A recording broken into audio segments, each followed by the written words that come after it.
सुप्रभात बच्चों। हम लोग सारा आकाश पढ़ रहे थे और सारा आकाश के 4 अध्याय आप पढ़ चुके हैं। और आपने देखा कि इस उपन्यास में का जो नायक है, इस उपन्यास का जो नायक है समर, वह 1950 के आस-पास के नवयुवकों का प्रतिनिधित्व करता है।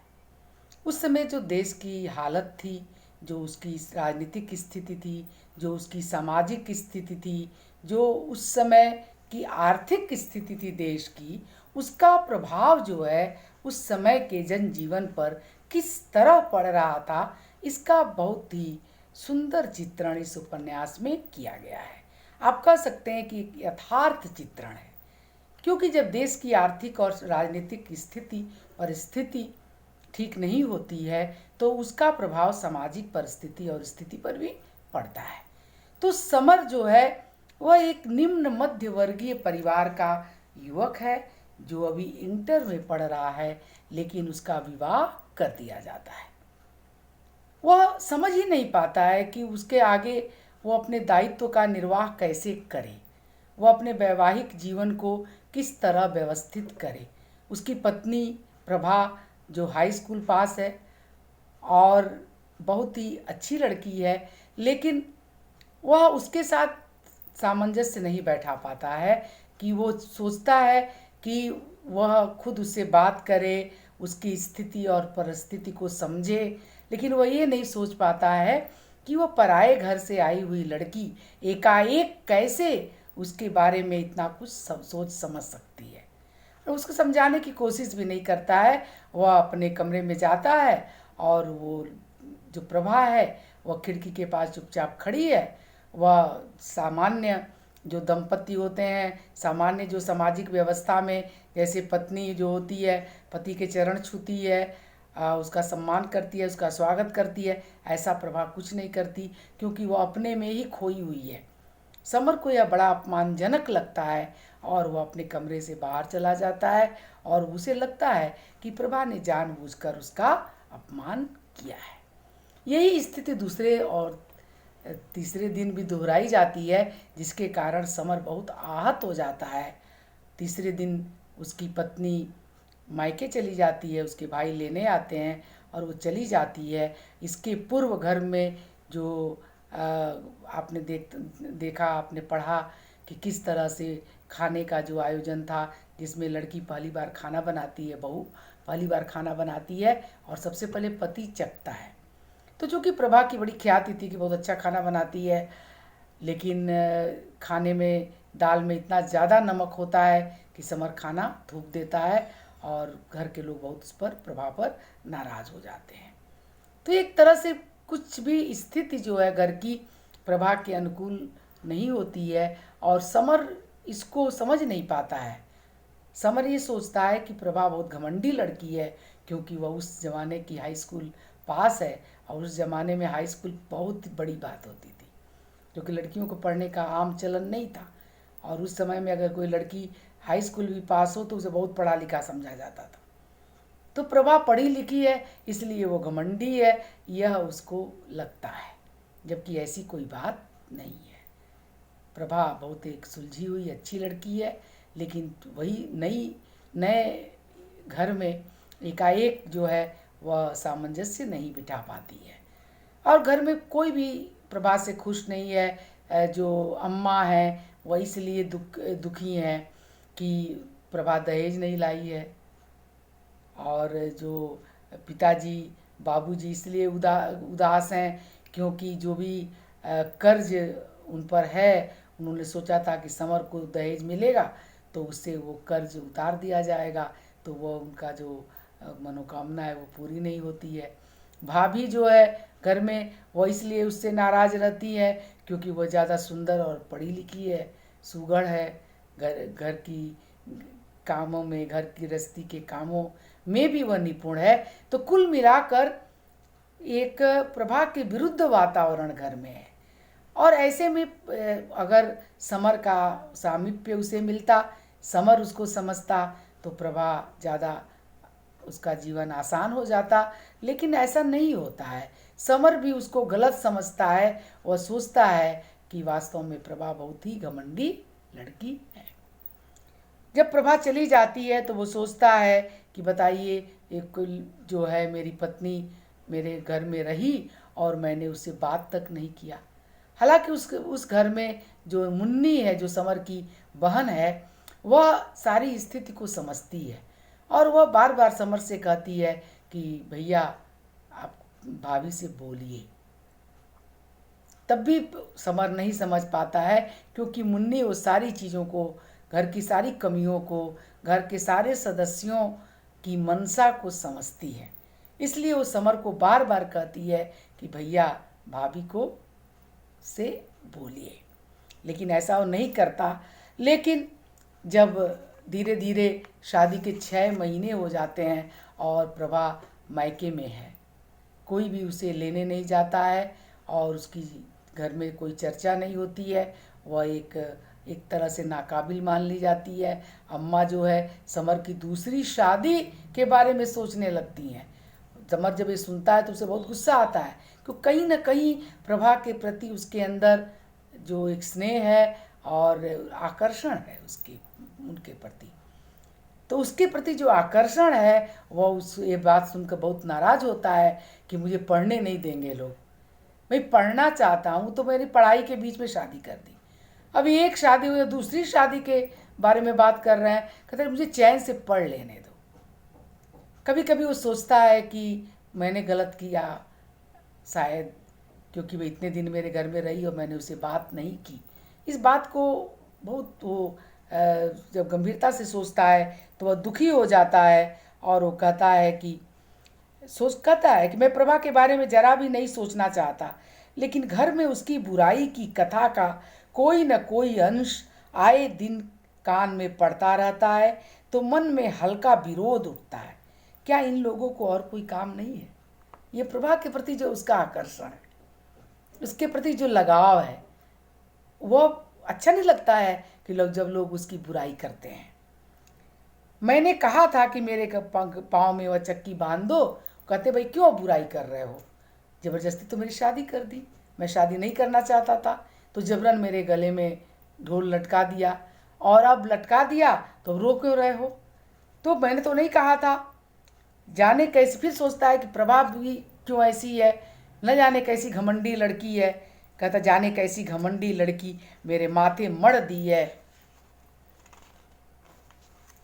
फिर सोचता है कि लड़की घमंडी है और सभी लोग मुझे ही दोषी मानते हैं। बाबूजी कहते हैं कि तुम क्यों नहीं मुझसे बात किए, तो कहते हैं कि अब सारा दोष भी मुझे ही मिल रहा है।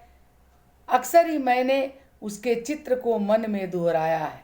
प्रभा के बारे में सोचता है तो उसे 1-2 सीन याद आते हैं। विवाह के समय उसका हाथ देखा था, और जब वो खाना बनाकर उसकी परोस रही थी तब उसका हाथ देखा था, और उसे देखने की उसकी लालसा थी, लेकिन स्थितियां ऐसी बन गई कि वह उसे देख भी न सका और न बात कर सका। फिर सोचता है कि निश्चय ही इस सारे व्यवहार की जड़ में उसका अहंकार है। सोचता है कि हम लोग के बीच में जो समझौता नहीं हो पाया, जो हम लोग के बीच में एक सामंजस्य नहीं बन पाया, उसका कारण प्रभा ही है, और प्रभा का घमंड है। वो कहीं से भी अपने आप को दोषी नहीं मानता। लेकिन जब तटस्थ होकर पूछता है, सोचता है और अपने आप से बातें करता है, तो कहता है कि यह हो कैसे सकता है कि मेरी पत्नी 4 दिन मेरे घर रही हो और मैं उससे एक शब्द भी न बोला हूँ। और जब ये सब सारी बातें उसके दिमाग में एक बात नहीं रहती, कई बातें एक साथ गडमगड हो जाती हैं, तब वो जो बहुत परेशान हो जाता है और सोचता है कि कहीं एकांत में जाकर खूब फूट फूट कर रोऊं। वो समझ नहीं पाता है, वो न प्रभा के प्रति आकर्षण को समझ पाता है, न घर की स्थिति को समझ पाता है, और न अपने कर्तव्य को समझ पाता है। वो कंफ्यूज है, वह समझ नहीं पा रहा है कोई चीज़, इसी वजह से वो परेशान है।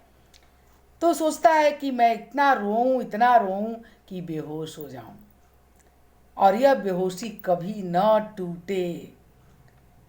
लेकिन वहीं पे उसके मन में एक बात आती है कि अगर मैं रोऊं तो तकिए का जो गंदा उसकी जो खोल है, लिहाफ है, वह मेरे होठों से न छुए। और न मंदिर में अगर मैं रोऊं तो संगमरमर के खंभे से न टिकूं। और अगर गालों पर, अगर लान में सूखी घास पर लेटकर रोऊं तो वो घास मुझे न चुभे। फिर कहता है, नहीं जानता इनकी जगह क्या हो जो मुझे शांति मिले। ये प्रभा का जो वो सामीप्य चाहता है, उसकी निकटता चाहता है, वह उसी के गोद में सिर रखकर रोना चाहता है। वह नहीं चाहता है कि घास पर लेटकर वो रोए और नुकीली घास उसके गालों पर चुभे। वो नहीं चाहता है कि वो रोए तो तकिए का गंदा लिहाफ जो है उसके होठों को छुए। वो नहीं चाहता है संगमरमर की जो खंभे हैं मंदिर में उससे टिक कर रोए और उसकी कठोरता का अनुभव करे। वह पत्नी की कोमलता का, उसके स्नेह का आकांक्षी है और इस बात को नहीं समझ पाता है कि वास्तव में वो इतना परेशान क्यों है। ये एक स्वाभाविकता है कि अपनी पत्नी के प्रति आकर्षण होना एक बहुत ही स्वाभाविक बात है और यह स्वाभाविक बात उसके अंदर है, लेकिन वो समझ नहीं पाता है कि आखिर ये क्या है और इसलिए वो परेशान है। तो फिर ये 4 अध्याय तक आप पढ़ चुके थे। 5वें अध्याय में हम लोग को पढ़ना है और आप देखते हैं कि इस अध्याय की शुरुआत होती है कि एक दिन खाना देते समय मुन्नी ने पूछा, भैया तुम भाभी से जरा भी नहीं बोले? कहती है मुन्नी कि जरा सा भी न बोले। अब इसकी बात के पीछे का जो रहस्य है वह कुछ बताना चाहती है, समर को बताना चाहती है कि उस दिन रसोई में क्या हुआ, क्योंकि उसने सब कुछ देखा था। दाल में नमक अधिक क्यों हुआ, इस रहस्य को प्रभा ने दाल में नमक ज़्यादा नहीं डाला था। मुन्नी इस बात को जानती थी कि भाभी ने एक मुट्ठी नमक दाल में बाद में डाल दिया था छिपकर, ताकि प्रभा की बदनामी हो और सभी लोग उसके विरुद्ध हो जाए। आपको पहले ही बता चुके कि प्रभा जो है, प्रभा से उसकी वो जो जिठानी है भाभी, वो जलन रखती है क्योंकि वह पढ़ी लिखी है, सुंदर है, सुघड़ है, घर की गृहस्थी के कामों में निपुण है। तो उसकी जो खूबियां हैं वो खूबियां उसको डराती हैं कि कहीं वह घर में महत्वपूर्ण स्थान न ले ले। इसलिए उसने ऐसा किया था कि उसकी रसोई, पहली रसोई प्रभा की भाभी ने खराब कर दी थी।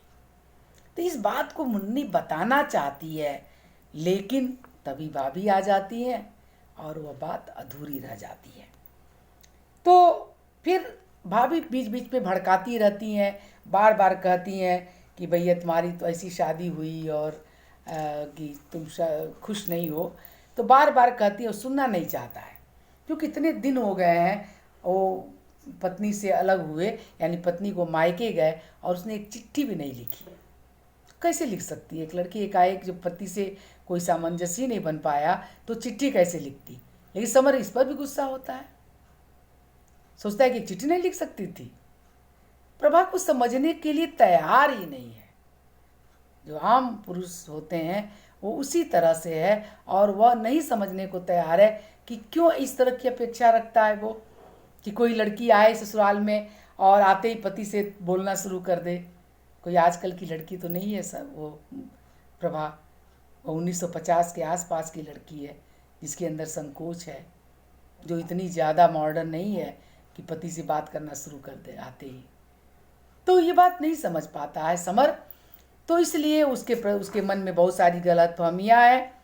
तो भाभी जो है, चूँकि भाभी प्रेग्नेंट है, उनको पेट में बच्चा होने वाला है, इसलिए उनका ध्यान घर में रखा जाता है। फिर बाबूजी कहते हैं कि समर को कि तुम जाओ और प्रभा को लेकर आओ, क्योंकि प्रभा आएगी तो घर गृहस्थी संभाल लेगी, क्योंकि अब भाभी काम नहीं कर पाएगी।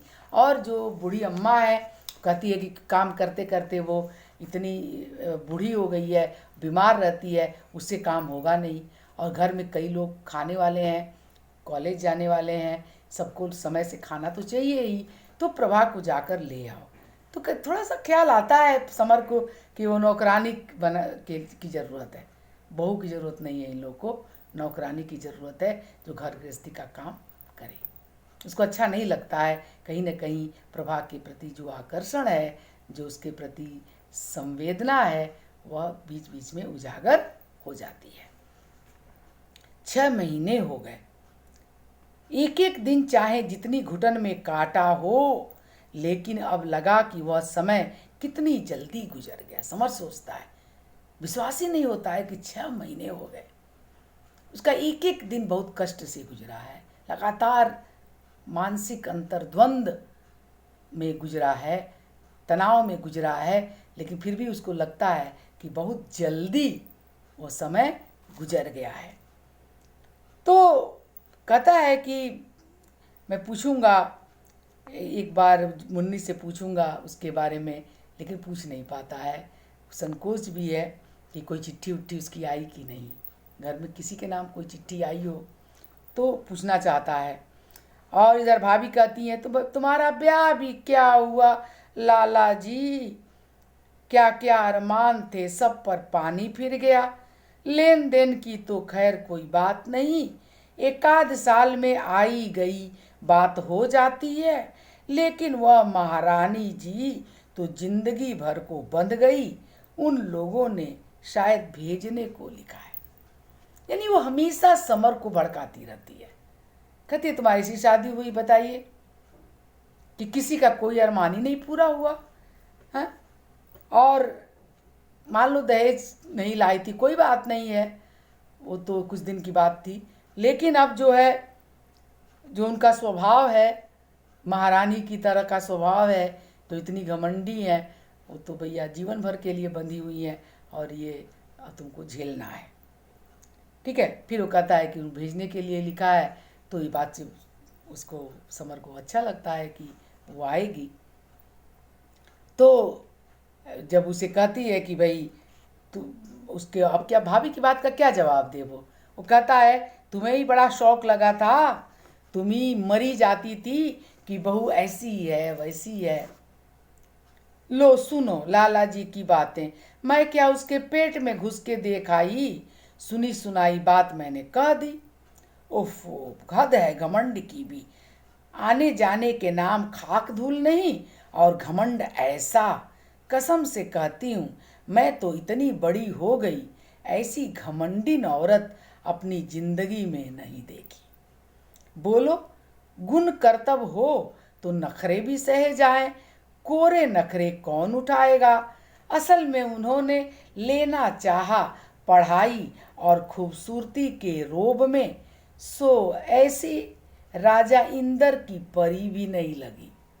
ये तरीका होता है किस तरह से किसी के मन में किसी दूसरे के प्रति गलतफहमी या गलत बातें पहुंचाना। तो हंसी तो मुझे तब आई जब घड़ी हाथ में बांध के रानी जी चौके में पहुंची।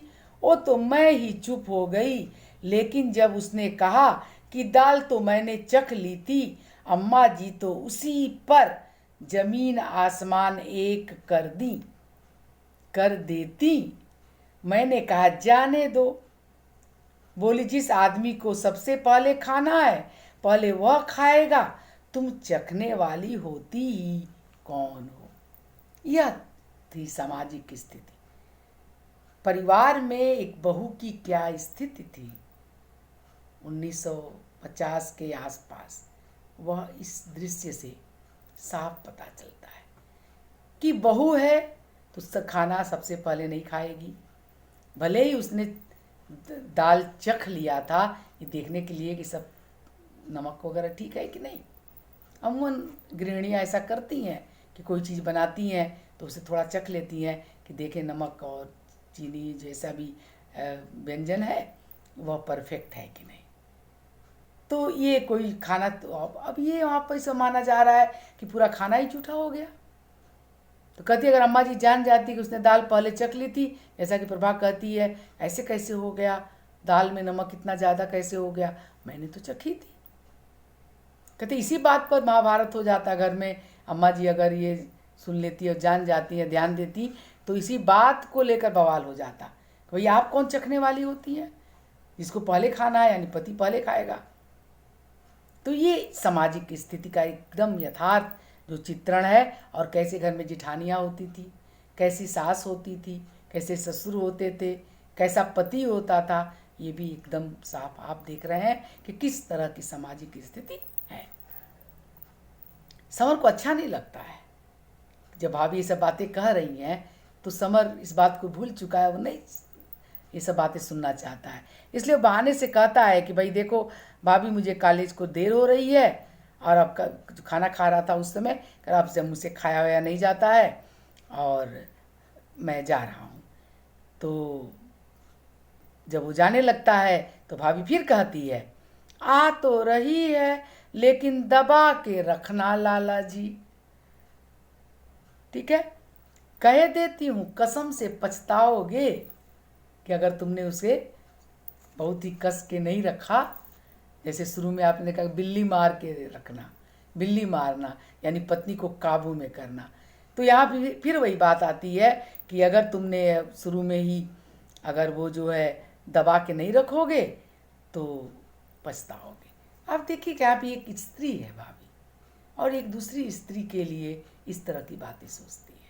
ये परिवार के माहौल में, क्योंकि भाभी खुद एक बहू की तरह उसने काफ़ी कुछ झेला होगा परिवार में, तो जब जिठानी होती है या सास होती है जो अपने जीवन में जो झेली होती हैं, वह आने वाली बहू को के साथ भी वैसा ही व्यवहार करती हैं। वे नहीं सोचती है कि मैंने झेला था इसको ना झेलना पड़े, वे सोचती हैं कि मैंने झेला है तो ये क्यों आराम से रहे, ये भी झेलेंगी। तो इसलिए जो है ये औरत औरत की शत्रु नज़र आने लगती है। दरअसल ये सामाजिक व्यवस्था ही ऐसी है। इस सामाजिक व्यवस्था में इस तरह से स्त्री को की परवरिश होती है कि एक स्त्री भी दूसरे के शोषण में रुचि लेने लगती है। सास बहू को सताती है, ननद भाभी को सताती है, जिठानी देवरानी को सताती है। ये जो पूरा ये बना हुआ है, दरअसल ये व्यवस्था है। इस व्यवस्था के तहत ऐसा होता है। दरअसल स्त्री की शत्रु होती नहीं है, लेकिन ये व्यवस्था ऐसा है कि सब अपनी सत्ता अपने हाथ में रखना चाहती हैं। सास चाहती है कि बेटे पर मेरा काबू रहे, और बहू आई है तो कहीं ऐसा ना हो कि बेटा बहू के पक्ष में हो जाए, इसलिए वो बहू को टार्चर करती है, अपने कस में रखने की कोशिश करती है। जिठानी भी सोचती है कि मैं घर की बड़ी बहू हूँ तो मुझे जो मान सम्मान मिलता है कहीं ऐसा ना हो कि मेरे हाथ से वो निकल जाए, इसलिए वो करती है। ननद भी ऐसा ही सोचती है। तो दरअसल ये लड़ाई सत्ता की हो जाती है, अधिकार की हो जाती है और वर्चस्व की हो जाती है। तो आप देखते हैं कि भाभी जो है लगातार प्रभा के खिलाफ समर के कान भरती रहती है। चलते चलते सुनाई दिया आ तो रही है लेकिन दबा के रखना लाला जी, कहे देती हूँ कसम से पछताओगे। लेखक यहाँ कहता है कि पुरुषों की चुप्पी और स्त्रियों का यह विचित्र व्यवहार, ऐसे समय पर जब एक स्त्री दूसरी स्त्री से लड़ती रहती है या इस तरह की बातें उनके बीच होती हैं, पुरुष चुप रहता है और चुपचाप तमाशा देखता है। एक बेटा देखता है कि माँ और पत्नी में जो लड़ाई है वो मुझे ही लेकर है कि मैं किसको ज़्यादा मानता हूँ, लेकिन वो कुछ बोलता नहीं है, वो दोनों ओर के मज़े लेता है। माँ ज़्यादा दुलार करने लगती है, पत्नी भी उसे ज़रूरत से ज़्यादा प्यार करने लगती है ताकि वो माँ की तरफ न ज़्यादा ना झुके। माँ इसलिए ज़्यादा दुलार करती है कि वह पत्नी की तरफ न झुके। यानी दो स्त्रियाँ इसलिए लड़ती हैं कि उस पुरुष को उसका पर उसका अधिक अधिकार बने। तो ये लेखक ने यहाँ पर संकेत कर दिया है कि पुरुषों की चुप्पी और स्त्रियों का यह विचित्र व्यवहार समझ में नहीं आता। इन दोनों का क्या अर्थ समझूं, क्या अर्थ समझूं मैं, क्या इसका मतलब है।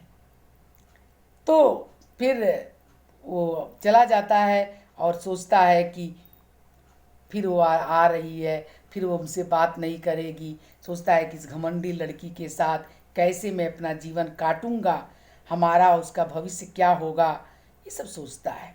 फिर सोचता है कि मुन्नी क्या कहना चाह रही थी, कि भाभी के आ जाने से बात बीच में ही रह गई। अब उसे बोर्ड का एग्ज़ाम है उसका, और उसको फीस जमा करनी है, तो वो पिताजी से 25 रुपये उसको बोर्ड की फ़ीस है। सोचता है कि पहले पिताजी से ना मांगना पड़े, तो सोचता है कि माँ से मांगे, लेकिन माँ पहले ही कह देती हैं, हाय इतने रुपए मेरे पास कहाँ है भैया, अपने बाबूजी से ही मांगना।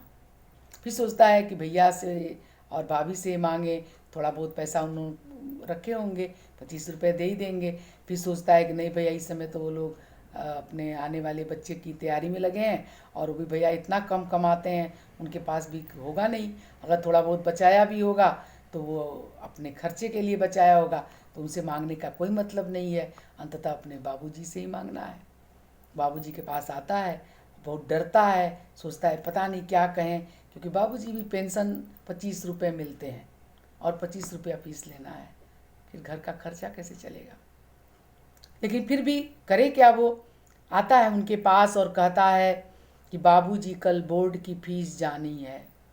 जैसे तैसे मैं उनके पास जाकर मानो अपने आप से बोला, बहुत धीमे स्वर में बोलता है, डरते डरते बोलता है। पहले तो चुप बैठा रहा था, फिर सिर झुकाकर निहायत ही मरियल स्वर में कहा था, जैसे शराब पीने के रुपए मांग रहा। ये मजबूरी है बच्चे उस लड़के की जो मात्र इंटर में पढ़ रहा है, शादी कर दी गई है, उस पर दबाव बनाया जा रहा है कि कमाओ, उसे परीक्षा देनी है, परीक्षा उसके सिर पे आ गई है, और उस फीस के पैसे मांगने के लिए भी वो इस तरह से मांग रहा है कि जैसे वो गलत काम है, शराब पीने के लिए मांग रहा हो, इतना गलत काम कर रहा हो, इस तरह से वो पैसे मांगता है, डरा हुआ सहमा